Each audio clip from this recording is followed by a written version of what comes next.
The sound of a gunshot echoed through the dusty streets of Sweetwater, Texas, in 1875. But Bethany Garner barely heard it over the pounding of her heart as she collapsed to her knees beside her father's still warm body. The world she had known for 22 years had just been ripped away with a single bullet from a drunken outlaw's revolver, leaving her entirely alone in a town that suddenly felt as vast and empty as the desert surrounding it.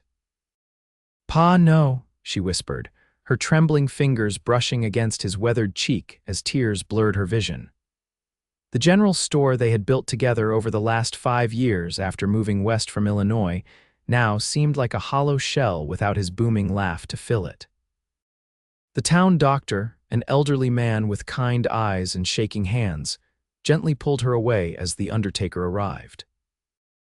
Bethany allowed herself to be guided to a nearby bench where she sat in stunned silence, unable to process that her father, her only family since her mother had succumbed to fever 3 winters ago, was gone. "Miss Garner," the sheriff said, kneeling before her with his hat in his hands. "I'm sorry. We've got the man who did this. Justice will be served, I promise you that."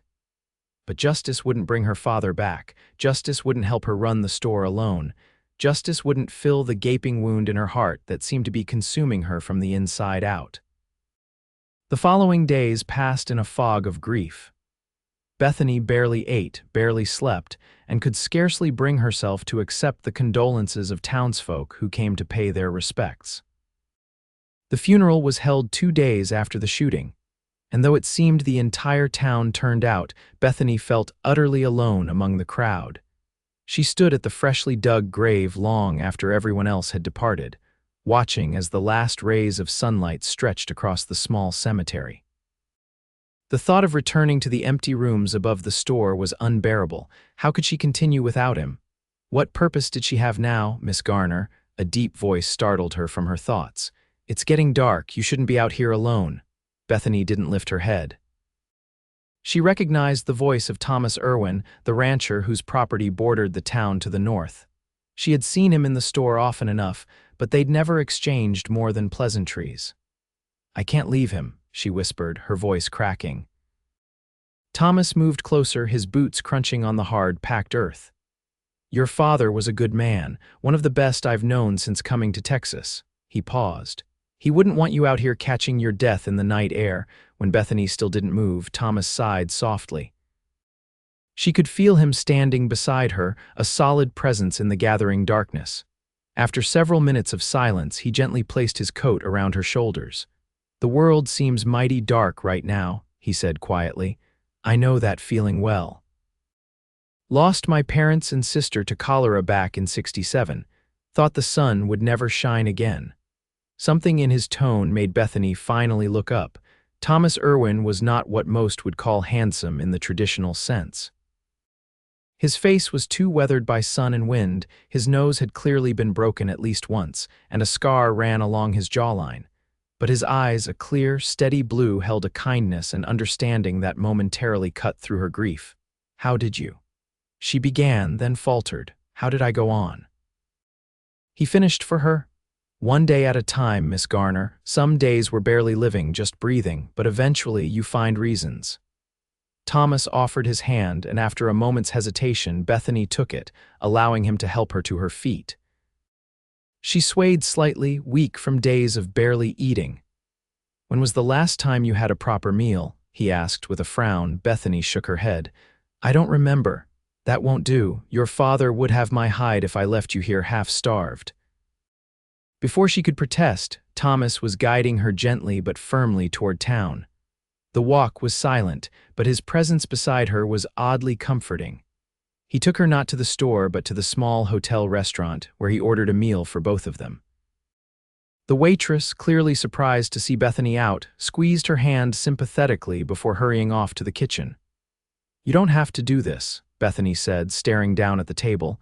"I know," Thomas replied simply, "but no one should be alone on a day like today." The food arrived, and though Bethany had no appetite, she forced herself to eat small bites under Thomas's watchful eye. As she ate, he spoke quietly about inconsequential things, the weather, his cattle, a new foal born on his ranch filling the silence without requiring her participation. When they finished, he walked her back to the store. At the door, Bethany hesitated, dreading entering the empty rooms. "I can't," she whispered, her voice breaking. Thomas looked at her with understanding. "Miss Garner, I don't presume to know what you're feeling exactly, but I do know this grief is a heavy burden and it feels impossible to bear right now. But you're stronger than you think." He reached out tentatively, then gently lifted her chin with his calloused fingers until she met his gaze.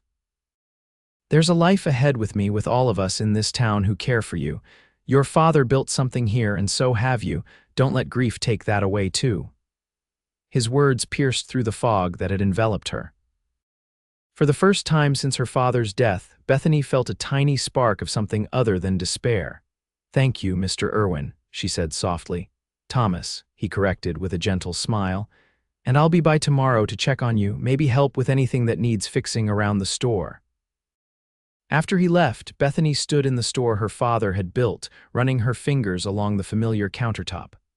The pain was still overwhelming, but Thomas's words echoed in her mind. There was life ahead. Somehow she would find the strength to face it.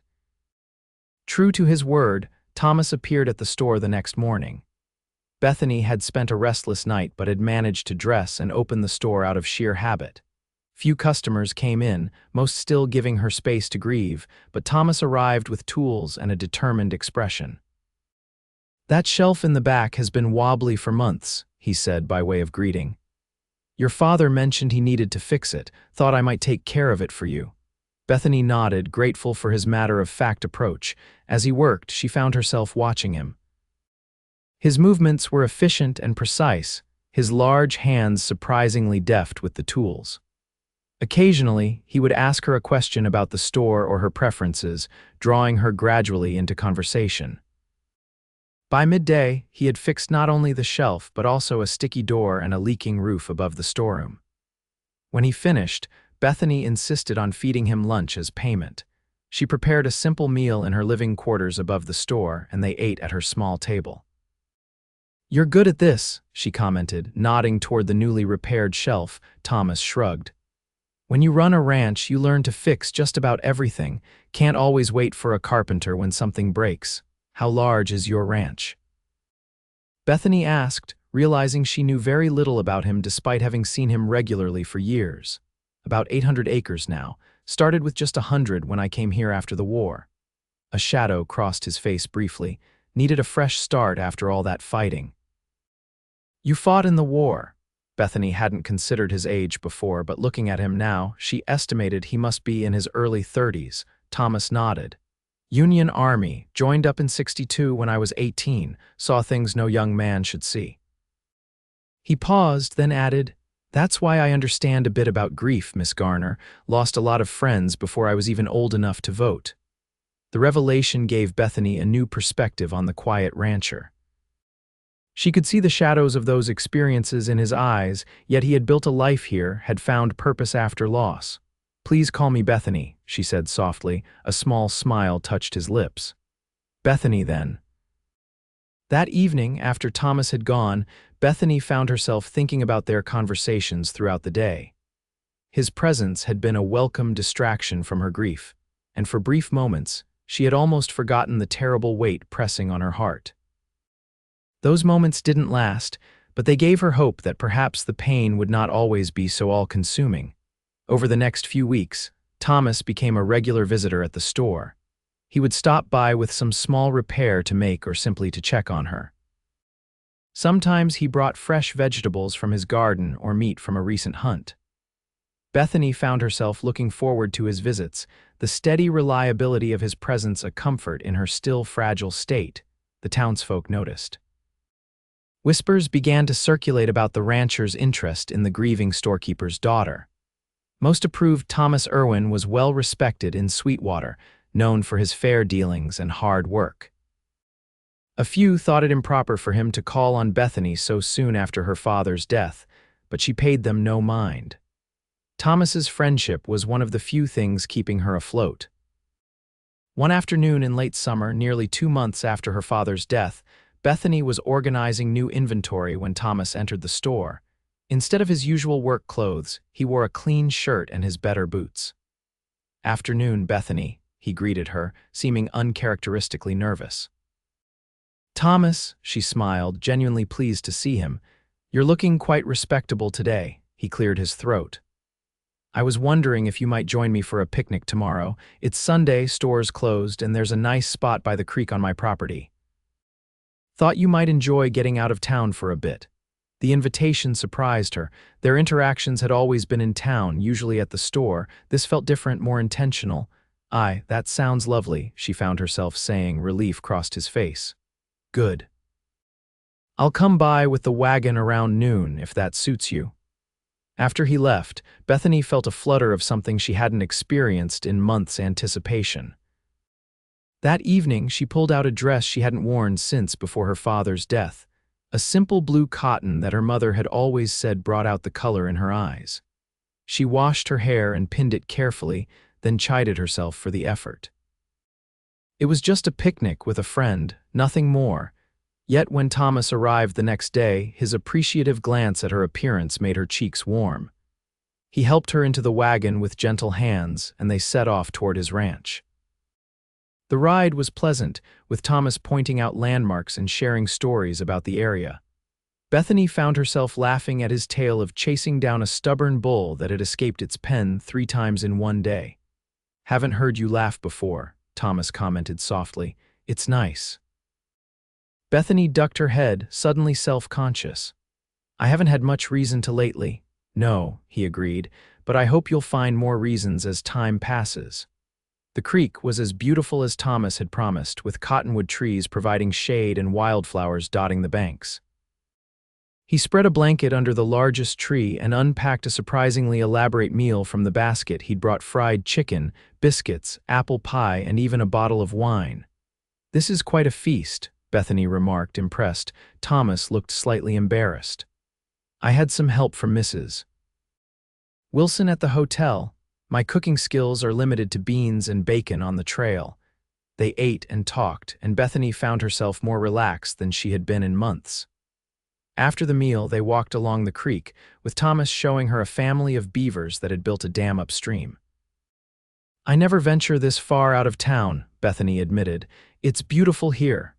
"This land saved me," Thomas said quietly. "After the war, I was lost. Nightmares kept me from sleeping, memories kept me from peace.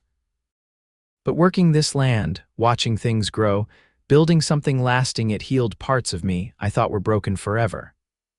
Bethany looked at him, truly seeing the man before her, not just the rancher who frequented her store, but a soul who had known darkness and found his way back to light. "Thank you for sharing it with me," she said softly. As the sun began to set, casting golden light across the water, Thomas helped her back into the wagon for the return journey. On the ride back, they fell into comfortable silence, broken only when they reached the edge of town. "Bethany," Thomas began hesitantly, "I hope you know that my intentions in spending time with you have been honorable. I've grown to care for you a great deal, but I understand if it's too soon after your loss for you to think about the future." Bethany's heart quickened at his words. She had been so consumed by grief that she hadn't allowed herself to acknowledge the growing feelings she had for Thomas. "It's not too soon to think about friendship," she said carefully, "and perhaps in time something more." His smile was worth the courage it took to speak those words. "I can be patient," he assured her. "I've got all the time in the world." When he left her at her door that evening, he briefly took her hand in his, giving it a gentle squeeze before bidding her good night. The simple gesture left Bethany feeling more alive than she had in months. As autumn arrived, bringing cooler temperatures and changing leaves, Bethany and Thomas fell into a routine. He would visit the store several times a week, sometimes helping with tasks, other times simply talking with her during quiet periods. On Sundays, he would take her for outings, rides around his property, picnics by the creek, or simple walks around the outskirts of town. Slowly, Bethany felt herself healing. The sharp pain of her father's absence dulled to a more manageable ache. She still missed him terribly, still had moments when grief would overwhelm her suddenly, but she was learning to live with the loss. And Thomas was always there, steady and patient, offering support without pressure. One crisp October evening, they sat on the porch behind the store watching the sunset. Thomas had brought a book of poetry and was reading aloud, his deep voice giving weight to the words. When he finished a particularly moving passage, Bethany found herself reaching for his hand. "Thank you," she said softly. "For the poetry?" he asked with a slight smile. "For everything. For not letting me disappear into my grief, for showing me there could be life after loss." Thomas set the book aside and turned to face her fully. "Bethany, I need to tell you something. I've been wanting to for a while, but I didn't want to rush you." Her pulse quickened. "What is it?" "I love you," he said simply. "I think I started falling in love with you long before your father died, though I never would have presumed to court you then. Every time you came into view at the store, I found reasons to linger. Your father noticed he teased me about it once." Surprise washed over Bethany. "He did," Thomas nodded, a fond smile crossing his face. "Last spring, he caught me watching you as you organized the fabric section. He asked if I'd suddenly developed an interest in calico. When I stammered some excuse, he laughed and said I'd better have honorable intentions toward his daughter." The thought of her father knowing, perhaps even approving of Thomas's interest, brought tears to Bethany's eyes, but for once they weren't entirely tears of sadness. "I wish he could have seen us now," she whispered. Thomas reached out to gently wipe a tear from her cheek. "I believe he can," he said softly, "and I hope he approves of the man who loves his daughter." Bethany looked into Thomas's clear blue eyes and saw her future reflected there. "I love you too," she admitted, the words both frightening and freeing. "I don't know when it happened, but somewhere between all the repairs and picnics and conversations, you became essential to me." Thomas's face lit up with joy. Slowly, giving her time to pull away if she wished, he leaned forward and pressed his lips gently against hers. The kiss was tender, a promise rather than a demand, and when he pulled back, Bethany felt herself smiling, truly smiling for the first time in months. "There's a life ahead with me, Bethany," he said, echoing the words he'd spoken to her that first night at her father's grave. "If you want it." "I do," she answered, certain despite all she had lost that love was worth risking her heart again. Winter arrived with unusual ferocity that year, bringing snow and bitter cold to Sweetwater. The store became a gathering place for townsfolk seeking supplies and warmth, and Bethany found herself busier than ever. Thomas made the trip from his ranch to town as often as weather permitted, sometimes staying at the hotel when storms made the return journey impossible. Their courtship progressed steadily, with Thomas formally asking for her hand at Christmas. Bethany accepted without hesitation, and they began making plans for a spring wedding. The townspeople, who had watched their relationship develop, expressed nearly universal approval. Bethany had become a beloved figure in Sweetwater, and many felt protective of her after her father's death. Seeing her find happiness with Thomas brought joy to the community. The wedding was set for April, when the wildflowers would be in bloom along the creek where they had shared their first picnic. Thomas began preparations to expand his ranch house, adding rooms that would accommodate a family. Bethany, meanwhile, made arrangements for the store. She couldn't bear to sell it was her father's legacy, but she hired a young man from town to manage its daily operations while she divided her time between the ranch and town. As their wedding day approached, Bethany found herself thinking often of her parents. One evening, as she and Thomas sat by the fire in her small living room above the store, she confessed her sadness that they wouldn't be present for her wedding. "I keep thinking about my mother's wedding dress," she said softly. "It's packed away in a trunk. I always imagined wearing it someday with her helping me prepare, and Pa," her voice caught, "I always thought he would walk me down the aisle." Thomas took her hand, his thumb gently stroking her palm. "We could postpone if you're not ready," he offered, though she could see it would disappoint him. "No," Bethany shook her head firmly. "I don't want to wait. Grief has taken enough from me. I won't let it take our future, too." The day before the wedding, Bethany opened the trunk containing her mother's dress. As she lifted it carefully, a small package fell out, wrapped in brown paper with her name written on it in her father's distinctive handwriting. With trembling fingers, she unwrapped it to find a small jewelry box containing a pearl necklace and a letter. "My dearest Bethany," the letter began, "if you're reading this, you're about to be married and I'm not there to see it. I had this necklace made for you on your 18th birthday, planning to give it to you on your wedding day. Your mother's pearls were reset with new ones I added each year of your life. 22 pearls for my precious daughter. I hope the man you've chosen is worthy of you. I hope he sees your strength, your kindness, your remarkable heart. Most of all, I hope he makes you happy. Know that wherever I am proud of the woman you've become, and I will be with you in spirit as you begin this new chapter. All my love always, Pa." Tears streamed down Bethany's face as she clutched the letter. How like her father to have prepared such a gift, to have thought ahead to a day he might miss. She fastened the necklace around her throat, feeling a connection to both her parents as the pearls settled against her skin. The wedding day dawned clear and warm, as if nature itself approved of the union. Bethany dressed in her mother's gown, which fit as if it had been made for her. The town's seamstress had helped her make a few alterations, and the result was both timeless and perfect. With her mother's pearls at her throat and a bouquet of wildflowers from the creek in her hands, Bethany felt beautiful and, for the first time in nearly a year, completely at peace in place of her father. Sheriff Wilson, who had been her father's close friend, offered to walk her down the aisle. The ceremony was held outdoors, with the entire town in attendance. As Bethany walked toward Thomas, who waited beneath an arch of spring blossoms, she felt her parents' presence surrounding her like a blessing. Thomas's face, when he saw her, was something Bethany knew she would remember until her dying day.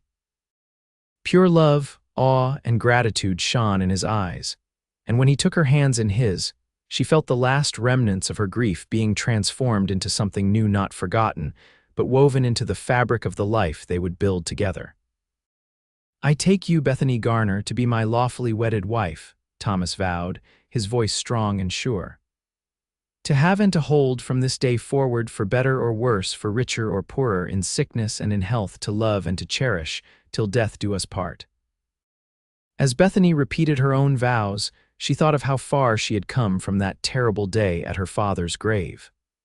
Thomas had been right, there was life ahead, and it was more beautiful than she could have imagined in those dark moments. Their first year of marriage brought both joys and challenges. Adjusting to life on the ranch took time for Bethany, who had always lived in town. Thomas was patient as she learned to manage a household so different from her rooms above the store.